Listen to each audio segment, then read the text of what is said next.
جی، آپ کا سوال ہے کہ دعا کس وقت قبول ہوتی ہے؟ تو جب 3 کیفیات ہوں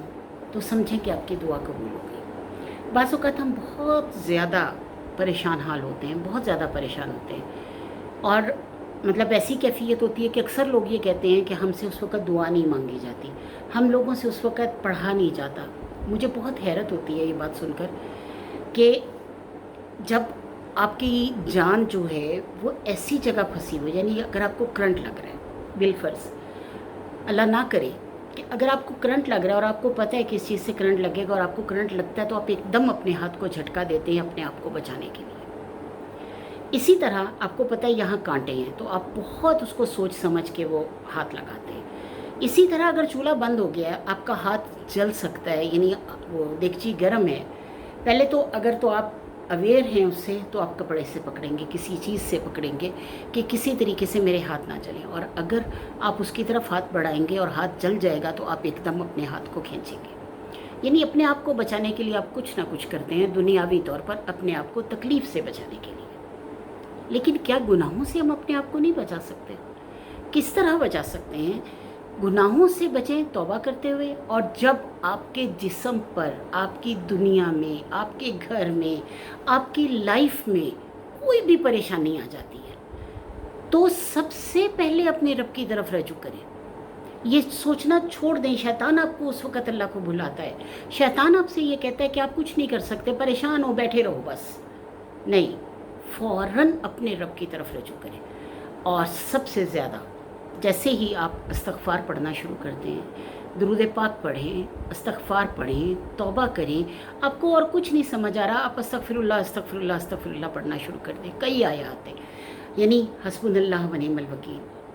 کافی ہے میرے لیے میرا اللہ اور بہت کارساز ہے، ربی انی مغلوب فانتصر، اے رب میرے میں لاچار ہوں، میری مدد فرما۔ پھر اللہ تعالیٰ فرماتے ہیں ربنا آتنا فی الدنیا حسنۃ وفی الآخرۃ حسنۃ وقنا عذاب النار۔ غم آپ کو پہنچا ہوا ہے، آپ نے پڑھا ربنا آتنا فی الدنیا حسنۃ وفی الآخرۃ حسنۃ وقنا عذاب النار، اے اللہ تو دنیا میں بھی بھلائی دے، آخرت میں بھی بھلائی دے، اور آگ کے عذاب سے بچا۔ اب جیسے ہی آپ نے یہ پڑھا تو اللہ تعالیٰ جو ہے کہتا ہے کہ میں دعا کو قبول کرتا ہوں، یعنی ان لوگوں کے لیے میں صلات اور رحمتیں بھیجتا ہوں جو یہ لوگ یہ پڑھتے ہیں۔ پھر اگر آپ کو آپ کا کوئی نقصان ہو گیا ہے، کوئی ایسی بات ہو گئی ہے، اللہ نہ کرے نہ کرے نہ کرے، کوئی آپ کا نقصان ہو گیا تو فوراً پڑھو قالوا انا للہ و انا الیہ راجعون، بے شک ہم اللہ کے لیے اور اللہ ہی کی طرف لوٹ کے جانا ہے، یہ نقصان جو ہوا ہے یہ اللہ تعالیٰ کی مرضی تھی، ہو گیا، اللہ تعالیٰ اس کے بدلے بہترین چیز مجھے عطا کرے گا۔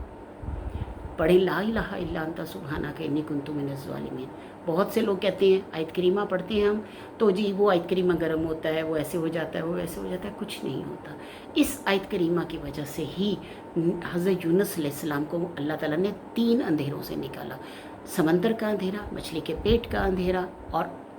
مطلب اس کی جس اس میں تھیلی میں وہ چلے گئے تھے اس کا اندھیرا۔ تو جب اللہ تعالیٰ اتنا بڑا معجزہ دکھا لے سکتا ہے، جیسے ہی انہوں نے پڑھا لا الہ الا انت سبحانک انی کنت من الظالمین، تو اللہ تعالیٰ نے فرمایا فاستجبنا لہ ونجینہ من الغم وکذالک ننجی المؤمنین، بس دعا قبول کی ہم نے اس کے لیے، اور اسی طرح فاستجبنا لہ ونجینہ، اور ہم بچا لیا